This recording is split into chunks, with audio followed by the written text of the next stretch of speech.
Hello guys, welcome to our YouTube channel. तो जैसा कि आपको पता है, अभी हम लोग आपके लिए घर बैठे पढ़ाई का इनिशिएटिव शुरू किए हैं, जिसके ज़रिए आप घर बैठे ही सारे सब्जेक्ट्स की तैयारी कर सकते हैं। तो अगर आप 9th, 10th, 11th या 12th के स्टूडेंट हैं और अगर आप घर बैठे तैयारी करना चाहते हैं, तो बिल्कुल हमारे चैनल को सब्सक्राइब करिए, जिसकी वजह से आपको घर बैठे ही सारे के सारे चैप्टर्स, सारे के सारे सब्जेक्ट्स अवेलेबल होंगे, वो भी हमारे वीडियोस के जरिए। तो प्लीज सब्सक्राइब करिए हमारे चैनल को।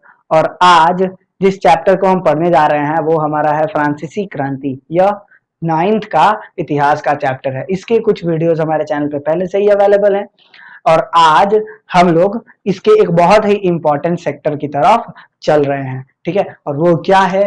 वो है राजतंत्र से राजतंत्र से गणतंत्र, गणतंत्र तक। ठीक है, तो फ्रांस के बारे में आज हम ये पढ़ने वाले हैं, राजतंत्र से गणतंत्र तक, कि फ्रांस हमारा जो है वो कैसे इस प्रकार की स्थिति में आया है और फ्रांस की स्थिति कैसे हुई है। ठीक है, तो इसको समझने के लिए, इस वाले वीडियो को समझने के लिए आपको हमारे प्रीवियस वीडियो को देखना ही पड़ेगा, जिसमें हम लोगों ने पढ़ा था राजतंत्र से संवैधानिक राजतंत्र। और आज का जो हमारा टॉपिक है ये संवैधानिक राजतंत्र से संवैधानिक राजतंत्र से गणतंत्र की ओर। ठीक है, तो उसके लिए आपको प्रीवियस वीडियो देखना पड़ेगा, उसकी लिंक डिस्क्रिप्शन में आपको मिल जाएगी, आप वहां से जरूर देख लीजिएगा, तभी ये समझ में आ पाएगा, नहीं तो आपके लिए ये एकदम नया रहेगा। ठीक है, इसके लिए उसको देखना ही पड़ेगा। तो चलिए, जिन जिन लोगों ने देख लिया है वो आगे बढ़े, जिन्होंने नहीं देखा है उनको स्किप कर दो, यहीं पे वो जाके पहले वो वीडियो देखो, फिर ये देखना। ठीक है, तभी समझ में आ पाएगा। चलो स्टार्ट करते हैं यहाँ की कहानी। 1792 से, कब से? 1792। फ्रांस में 1792 इतना इंपॉर्टेंट क्यों है? क्योंकि इसी साल फ्रांस में पहली बार फ्रांस का संविधान बनाया गया था। और वो संविधान साधारण जनता के लिए नहीं, बल्कि राजसी कामकाज संभालने के लिए बनाया गया था, कि जो हम लोग राजसी एडमिनिस्ट्रेशन देखते हैं ना, उसको संभालने के लिए बनाया गया था। लेकिन 1792 में ही बहुत ही सारी चीजें हुई थी। 1792 में जहां एक और ये देश संविधान बनाना चाह रहा था, वहीं दूसरी ओर उस देश के जो ओरिजिनल राजा थे वो कुछ अलग ही प्लान कर रहे थे। अगर आप किसी राजा से उसकी शक्तियां छीनोगे तो राजा उसके विरोध करने के लिए जरूर सामने आएगा। आएगा कि नहीं आएगा? आएगा। तो यहाँ पर जब फ्रांस में राजा से उसकी शक्तियां संविधान निर्माण के जरिए छीनी जा रही हैं, तो राजा अपनी शक्तियों को वापस लेने की कोशिश करेंगे। और इसी वजह से इन्होंने, राजा जो फ्रांस के राजा थे, उन्होंने पड़ोसी देशों को ये कहा कि आज जो हालात हमारे देश में हैं, कल वही हालात आपके देश में उत्पन्न हो सकते हैं। इसी वजह से एक राजा होने के वजह से आपको हमारी मदद करनी चाहिए। यानी फ्रांस के जो सम्राट थे, फ्रांस सम्राट लुईस 16वां, लुईस 16वें, इन्होंने दो देश, ऑस्ट्रिया, ऑस्ट्रिया, इसके बारे में मैंने बताया था कि ऑस्ट्रिया कहाँ है। ठीक है, ऑस्ट्रिया और प्रशा, इन दो देशों को यह कहा कि आपको हमारी मदद करनी होगी। ऑस्ट्रिया तो इनके मदद में आने को वैसे भी तैयार था, क्योंकि लुईस 16वें की पत्नी यहीं की थी, ऑस्ट्रिया की थी, तो ऑस्ट्रिया इनके मदद को पूरी तरह तैयार था। प्रशा को इन्होंने मना लिया था और एक, क्या की गई थी? एक गुप्त संधि की गई थी, गुप्त संधि की गई थी, जिसमें सीक्रेटली ये बोला गया था कि फ्रांस के सम्राट अपनी गद्दी हासिल करने के लिए ऑस्ट्रिया और प्रशा की सेना बुलवाकर, ऑस्ट्रिया प्लस प्रशा की सेना बुलाकर 1792 में खुद अपने देश पर आक्रमण करवाएंगे और जिन नेताओं ने राजा की पावर छीनी है उन नेताओं को की हत्या करवाकर वापस अपनी गद्दी संभालेंगे। यह एक गुप्त बात थी, लेकिन संविधान बनाने वाले जो लोग थे, इनका नाम, ये कौन लोग थे? ये थे नेशनल नेशनल असेंबली, असेंबली, ठीक है। तो ये लोगों को ये बात पहले ही पता चल गई, ये गुप्त संधि की बात नेशनल असेंबली को पता चल गई, और इससे पहले कि ये दोनों देश प्रशा पर आक्रमण करे, नेशनल असेंबली ने इन दोनों देशों पर आक्रमण करवा दिया।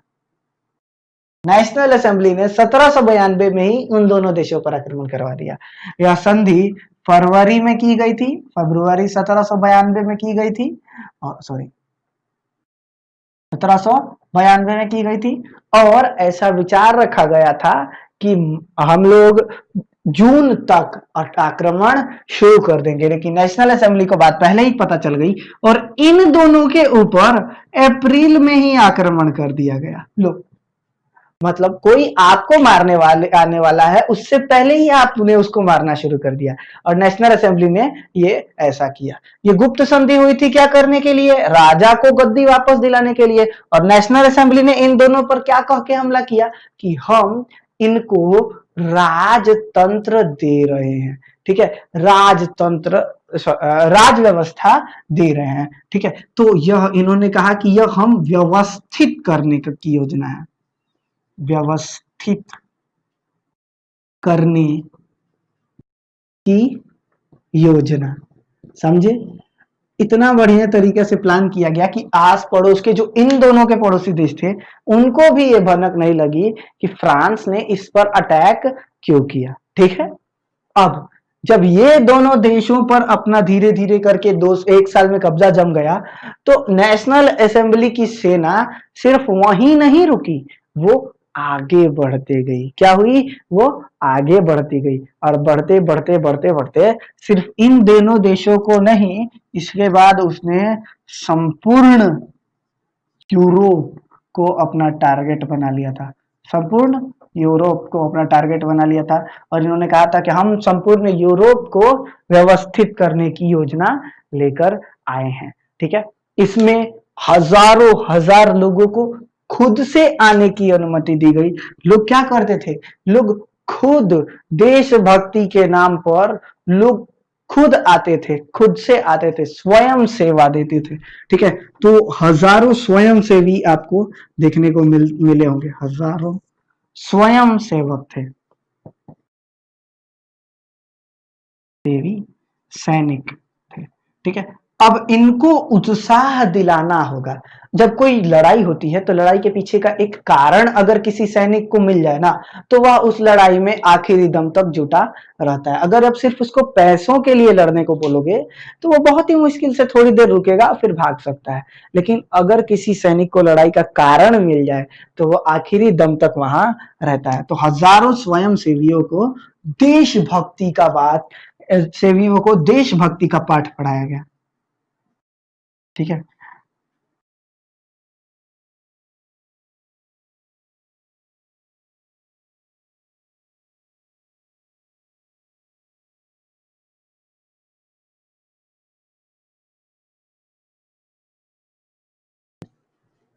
ठीक है, तो ये हजारों में आते थे। अब इनको देशभक्ति सिर्फ एक भाषण से तो नहीं मिलेगी ना, तो इसीलिए एक बहुत ही बढ़िया देशभक्ति गीत लिखा गया जिसका नाम था मार्सिले। क्या नाम था? मार्सिले, ठीक है। जैसे हमारे यहाँ जनगण मन है, वैसे इनके यहाँ मार्सिले था, ठीक है। मार्सिले एक देशभक्ति गीत था, बहुत ही बढ़िया, इतना उत्साहवर्धक था कि बहुत ज्यादा उत्साह आता था लोगों को इसको सुन के। एक देशभक्ति गीत था जो इतना उत्साहवर्धन था ना कि इसको देख के धीरे धीरे धीरे धीरे इसको बाद में फ्रांस का ऑफिशियल राष्ट्रीय गीत बना दिया गया है। आज यह फ्रांस का राष्ट्रगान है, ठीक है। आज इसको आज भी गाया जाता है फ्रांस में। और इसके रचयिता कौन थे? इसके रचयिता थे रॉजर रॉजर दी लायल, जिसको अंग्रेजी में रॉजर डेलायल कहते हैं, ठीक है। इन्होंने ये बुक लिखी थी। अब हजारों स्वयंसेवी सैनिक पुरुष थे और स्वयंसेवी जवान नवयुवक होते हैं, यानी देश की बहुत बड़ी आबादी कहाँ चली गई? युद्ध लड़ने पूरे यूरोप के अगेंस्ट में। यानी देश में कमाने के हालात, देश में राज करने के हालात खत्म हो गए। और इस तरह नेशनल असेंबली ने एक बहुत ही बढ़िया योजना बनाई, अपने देश को बचाया, अपने देश के नवयुवकों को भटकने से बचाया और साथ ही साथ पूरे यूरोप में अपनी शक्ति का प्रदर्शन भी कर दिया कि हाँ, हम इतने ज्यादा शक्तिशाली हैं। और इसी प्रकार इतनी बढ़िया योजना के फलस्वरूप फ्रांस के हालात स्थिर हो गए। लेकिन कुछ समय के लिए हालात स्थिर होते हैं तो उसके बाद गड़बड़ हमेशा होती है, जैसे यहाँ पर भी होगी। तो आइए देखते हैं कि आखिर गड़बड़ क्या हुई थी। ठीक है, तो चलिए देखते हैं। तो देखिए क्या हुआ कि सारे क्रांतिकारी युद्ध लड़ने चले गए। ठीक है, और युद्धों की वजह से जनता को कितनी प्रॉब्लम। ठीक है, तो यहाँ पर अगर हम डालते हैं कि युद्ध, अगर इस टॉपिक को डालें तो युद्ध को समझने के लिए आपको क्या क्या करना होगा। सबसे पहले जब युद्ध होता है तो सारे के सारे युवा सैनिक बन जाते हैं। युवा सैनिक बन जाते हैं। जिन युवाओं को मजदूर बनना था, ठीक है, जो देश की मजदूरी करके पैसा अर्न करके अर्थ को चला सकते थे, ठीक है, नहीं वो सैनिक बन गए तो मजदूरी तो खत्म। तो देश में ऐसे भी गरीबी आने के चांसेस बढ़ जाएंगे। दूसरा, मजदूर प्लस किसान जो भी थे वो तो चले गए। अब खाने की बात करें, अगर हम भोजन की बात करें तो सॉरी फसल, तो फसल कैसे उगेगी जब मजदूर ही नहीं है, तो फसल कैसे उगेगी। और अगर जो उग भी गई है उसका क्या करना है। जो फसल उग गई है उसके लिए इन लोगों ने क्या प्लान किया, तो जो उग गई है वो पहले जनता को दी जाएगी कि सैनिकों को दी जाएगी। सैनिक ना हमारे देश का गौरव है, तो किनको पहले खाना दिया जाएगा, फसल पहले किसको पहुंचाई जाएगी, तो सैनिकों को पहुंचाई जा रही है। हाँ, ना कि जनता को पहुंचाई जा रही है। अब जनता पहले से ही अनाज जनता के पास कम हुआ है, उसमें से भी जो अनाज हुआ वो सैनिकों को दे दिया गया। जनता के पास बहुत ही कम बचा तो जनता वैसे भी बर्बाद हो गई। अब पैसा है नहीं, फसल अच्छी हो नहीं रही है, तो क्या होगा, पैसे जो भी होंगे, पूंजी जो भी होगी वो किसको दी जाएगी, पूंजी, तो ऑब्वियसली पूंजी भी सैनिकों को ही दी जाएगी। उनको हथियार सप्लाई करना है, उनको कपड़े सप्लाई करने हैं, तो सबका सब किन को दिया जाएगा, जिसकी वजह से कौन परेशान होगा, जनता। ठीक है, तो युद्ध जब भी करो तो सोच कर किया जाता है। ये तीन कारण तो सबसे पहले हो जाते हैं कि युद्ध करने से पहले इन तीनों पर विचार कर लेना होता है। सैनिक और सॉरी युवा, फसल और पूंजी, ये तीनों के तीनों देश के लिए सबसे ज्यादा इंपॉर्टेंट है और तीनों ही खत्म होने लगते हैं। सबसे ज्यादा असर किसको पड़ रहा है, जनता को। अब ये तीनों के तीनों कार्य किसको पढ़ने पड़ेंगे, तो देश के पुरुष तो चले गए लड़ने, तो कौन आ गया इन कार्यों को करने के लिए, महिलाएं। हाँ, महिलाएं आ गई इन सभी कार्यों को करने के लिए। सारे के सारे कार्यभार की जिम्मेदारी इन्हीं महिलाओं को मिल गई, सारा का सारा कार्यभार इन्हीं को संभालना है। अब इनको इतनी ज्यादा समस्या हो रही है कि ये लोग परेशान हो गए हैं। ठीक है, क्योंकि लंबी लंबी लाइनें लगी पड़ी है और मतलब जैसे खाने के लिए, खाना जो था दुकानों पर मिलता था तो उसके लिए लंबी लंबी लाइनें लगी पड़ी हैं, क्योंकि महिलाएं दिन भर काम करते रहती थी तो खाना घर पे बन नहीं पाता था, और इसी वजह से वो ब्रेड खरीदती थी। रोटियां जिनको आज हम कहते हैं वो उस वक्त वहां ब्रेड होती थी, तो ब्रेड वहां पर दुकान पर बनती थी, जिसकी वजह से बहुत ज्यादा झगड़े होते रहते थे। ठीक है, तो महिलाएं वगैरह वगैरह समाज का समृद्ध हिस्सा तो था ही नहीं। ज्यादातर छोटे दुकानदार, कारीगर यही सब बच गए थे, और इसी वजह से ये सभी बहुत परेशान थे। महिलाएं और जो लोग थे वो कौन थे, छोटे वर्ग, जैसे काम का, जैसे इसके अंदर दर्जी, मोची, माली, ये सब आते हैं। ठीक है, तो ये लोग दर्जी, मोची, माली, उस वक्त फ्रांस में इन लोगों को युद्ध करने लायक नहीं समझा जाता था, तो ये युद्ध करने लायक नहीं होते थे, तो देश में ही थे, और देश में ही थे तो इन लोगों ने काफी ज्यादा दुख सहे सैनिकों की अपेक्षा। सबसे ज्यादा दुख तो इनको हुई, खाने के लाले पड़ गए, मिलते नहीं था खाना। तो इन लोगों को अपनी बात को, अपने दिल की भड़ास को निकालने के लिए छोटे छोटे छोटे छोटे क्लब बनाने का मौका मिल गया था। क्या बनाने का मौका मिल गया था, क्लब। ये लोग इन क्लबों में बैठते थे, ये क्या होते थे, ये क्लब। होते थे, ठीक है, जिसमें बैठते थे अपनी थकान मिटाने के लिए, शराब वगैरह भी पीते थे और यहीं पर बातचीत भी होती थी और कई-कई राजनीतिक क्लब भी होते थे। इन्हीं क्लबों में एक क्लब था जिनको जिनको संत जेकब ने बनाया था। किन्होंने बनाया था? संत जेकब ने बनाया हुआ था। ये एक बहुत ही बढ़िया कोड था, ठीक है, जो पेरिस के एक छोटे से जगह के नाम पर बना था, ठीक है। तो यह सेंट जेकब का क्लब था। सेंट जेकब का क्लब था जिसका नाम धीरे धीरे आगे जाकर क्या पड़ गया, जिसका नाम पड़ गया जैकोबीन क्लब।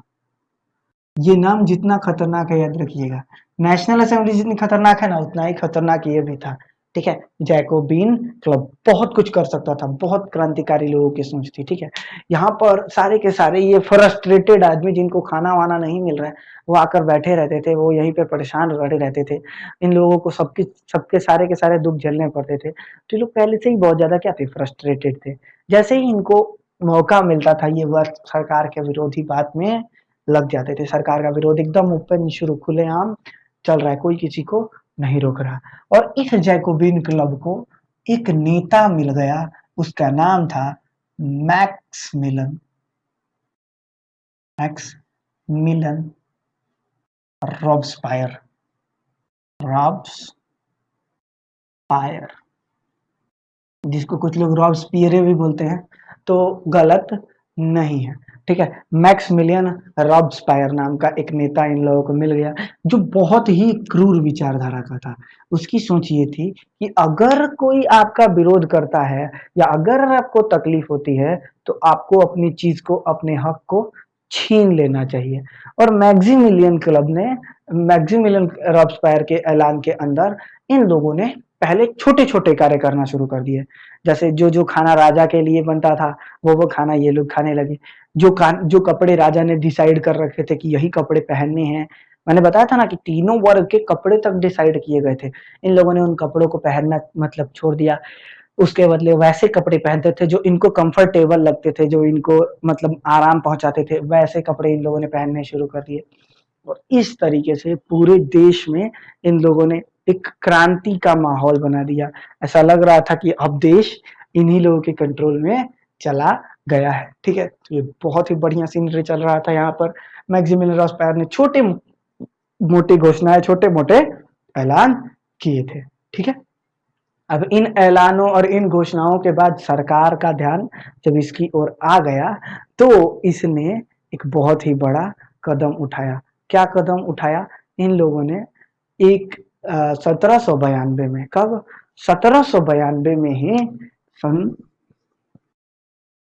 1792 में 10 अगस्त को 10 अगस्त को को हिंसक भीड़ ने, मतलब भीड़ बहुत ज्यादा गुस्सा आ गई थी और हिंसक भीड़ ने महल में घुसकर महल में घुसकर राजा को बंदी बना लिया। ऐसा कभी सुना है? बंदी बना लिया, ठीक है। महल में घुस गए और राजा को बंदी बना रहे, तो भाई सोचो कितनी भयंकर बात हो गई। ये लोग घुस गए, कई घंटों तक राजा को पकड़ के रखा। बाद में जैकोबिन क्लब और नेशनल असेंबली ने एक साथ मिलकर ये बात डिसाइड कर दी कि अब राजा की कोई जरूरत नहीं है और राजा को क्या कर दिया गया? जेल में डाल दिया गया। और जब राजा खत्म हो गया तो देश में क्या शुरू होंगे? बताओ। चुनाव। अब एक और बात बताओ, ये किन से लोगों का क्लब है? छोटे लोगों का।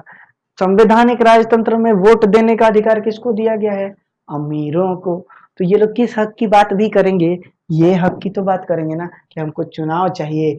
तो 21 वर्ष से ऊपर के सभी पुरुष को वोटिंग राइट दिया गया, याद रखना। अभी इनको नहीं मिला है, अभी सिर्फ पुरुषों को वोटिंग राइट मिला है। ठीक है, तो महिलाएं अभी भी लड़ रही हैं वोटिंग राइट के लिए, अलग अलग देशों में लड़ाई चल रही है, लेकिन यहाँ पर जो थी वो अलग किस्म का था। ठीक है, चुनाव हुआ, चुनाव के बाद गठबंधन की सरकार बनी, फिर नई व्यवस्था आई और फ्रांस में आखिरकार राजतंत्र का अंत हो गया। कब अंत हो गया? तो वह अंत था चुनाव के बाद 21 सितंबर 1792। 21 सितंबर 1792 के बाद सारे के सारे हालात संभाल में आ गए और गणतंत्रता की स्थापना हो गई। देश से राजतंत्र को खत्म कर दिया गया। ठीक है, तो अब आइए देखते हैं कि उस नई सरकार में क्या क्या हुआ। कुछ मजेदार चीजें हुई, कुछ भयानक चीजें भी हुई। तो आइए एक नई सरकार का अंश पढ़ेंगे। तो राजा जो थे उनको खत्म करने के लिए उनको तो सजा देनी पड़ेगी, उनको मृत्यु दंड दे दिया गया। 1 साल बाद उनकी मौत कर दी गई। उसके बाद 1793 का सितंबर तो आ ही गया था, अक्टूबर नवंबर दिसंबर खत्म हो गया आराम से। 1793 में बहुत ही भयंकर तरीके से शासन चलाया गया। क्यों? क्योंकि मैक्सिमिलियन रॉस्पायर ने सरकार जीत ली, क्योंकि सब लोग उसका समर्थन कर रहे थे। और इसी वजह से जब इसने सरकार जीती ना, तो 1793